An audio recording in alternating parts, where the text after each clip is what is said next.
What's going on, y'all? Crazy D from the Film Review Life channel. Crazy D lives in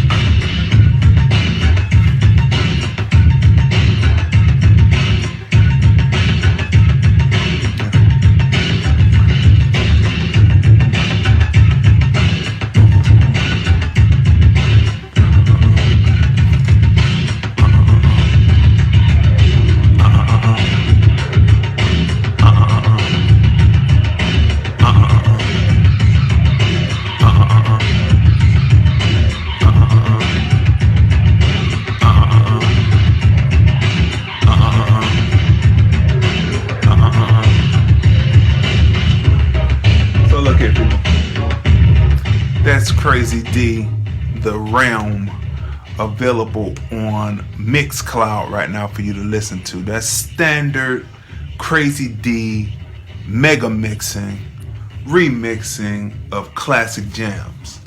You know, back in the day around 83, 84, there was this guy named Mike Chapman, right? And he produced a mix with Eat 'em Up, Yum Yum, Einstein, and Beatbox. And you know, anybody would tell you that DJs from Cleveland chased that mix, right? And within chasing that mix, you come up and you create your own. But that Mike Chapman, Beatbox, Einstein, Eat 'em Up, Yum Yum, mega mix that he did way back then in 83, 84, everybody chased that mix, right? And came up with their own flavor.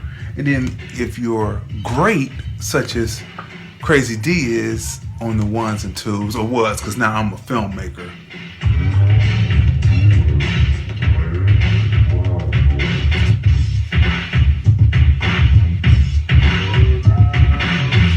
Also, you know, I DJ'd the college campus at Cleveland State University from 1990 to 96.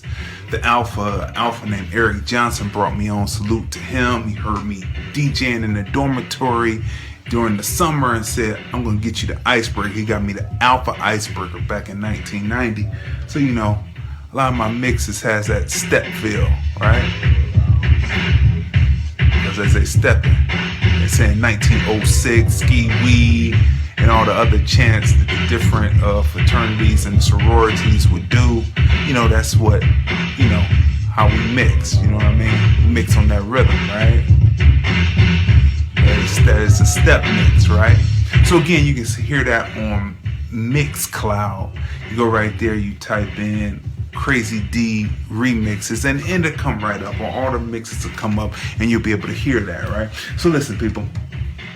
You know, today is 4/19/2020, 4/19/2020, and you know, later today on the Film Review, Movies, Music, Culture, Politics, Society podcast, you know, it's hosted by myself and my wife. We're the husband and wife team, and we review movies, music, culture, politics, and society on the podcast. We have special guest David A. Arnold. He's coming on. You know, he's Cleveland's own, so you know he's a Cleveland native, just like myself, right? And he's coming on to talk about his new Netflix hit comedy stand-up called Fat Ballerina. If you haven't seen it, you need to go there and watch it, so that when you come back to us at 5:30 Pacific, 7:30 Central, and 8:30 Eastern, when we go live and we interview David A. Arnold about his career, Fat Ballerina, and more, you'll be able to feel his comedy and possibly be able to call in the 213-943-3358 number to be on with David A. Arnold to ask him questions, talk about how funny his stand-up was, etc., etc. Now, people, tales from the Blkice, right? Tales from the Blkice has to do with my 15 years in retail. And I set up what the room looked like, the immaculate nature of my inside of my storefront, right? The inside of the store with the banners flying from the ceiling and all around, and with the stars posters up next to my banners. I was the star, and they were the icing on the cake when they would do the retail run. Did I ever tell you the time that I was in a coalition, and there was a rival coalition, and so the rival coalition was trying to swoon a store that was about maybe a mile away from me in a city called Bedford Heights, Ohio. I was in Warrensville Heights, Ohio, a suburb, the first southeast side suburb of Cleveland, Ohio, Cuyahoga County, okay? Straight American black Democrats, you know what I mean? But listen, so they were trying to swoon them, so they had this, they were new in the business, I had been in the business for quite some time.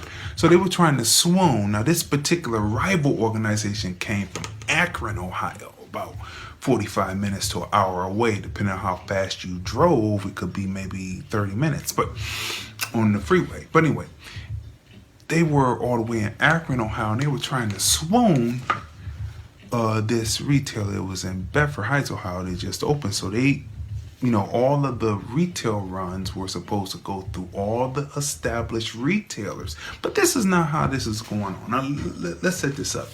Now, the street team that was running around, when you find yourself that you don't find yourself that attractive, or you feel that you have shortcomings, then you come and you meet a person, or you stand in front of a person like me, I leave the women stammered and I leave the men enamored. Do you know what I'm saying?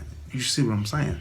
So when you get in front of a person like me, then all of a sudden, jealousy and envy may raise, especially if we are the same age and your thing is something that was handed to you and my thing was something that I earned, right? I worked hard in the trenches of DJing, you understand? DJing parties, right? So anyway, look. Rap-A-Lot came to town. It was Scarface, Devin, a few of the other KB, a few of the other artists were with them, right? And so they were taking them on the retail run. And I was like, okay. So I was in contact because that particular store was going to join the coalition that I was in. And they called me and said, okay, they just left. They should be swinging around your way. Because the other way going down, there's Harvard Avenue, the best avenue, and then there's Miles Avenue. They cut all the way back in the back of using Miles Avenue to come down to Lee Road, right? To go to this particular retail establishment. So they called, and so they didn't come past. And I was like, well, what's going on? So I said, okay, there's some nigga shit in the game. There's some nigga shit in the game, right? And, what I'm saying, again, leave the women stammered and leave the men enamored, and thus if you can't do that yourself, then you may have a little envy and jealousy, a little short squeaks, or feel that you're not up to par, you know what I mean? So I said, well, we're not gonna have this. I'm gonna go on down there and go get these dudes that come in my store, because it was only about maybe a quarter of a mile. It's not even a full mile, 2 miles, none of that. It was like a quarter of a mile short, maybe shorter than that. And I said, I'm going down here to get these dudes. Give me my 38. But then I said, nah, I won't need that. There's no problem with that. So I casually drove down, nothing was going on down there. I had a store full of people. Do you understand? I had a store full of people waiting for Rap-A-Lot to come because they were supposed to be on the retail run. So I said, okay, there's some nigga shit involved. So I went down. I said, look, I talked to the manager. I forget his name right now. But I was like, Look, man, we right up the street. The store wasn't jumping. When I went down there, the store wasn't jumping. My store had people packed, ready to see these dudes. I said, I got a packed store in here. I'm standing right here looking at the dude, looking at the retail dude. I'm in his establishment, right? I'm looking right at him, talking to the manager, right? What was his name? Was his name Spook? I can't remember. But people who remember rap a lot, they remember this, right? So I said, man, I got a full store. How are you? About a mile to? I said, man, not even that, man. We right up the street. Man, you need to just come on.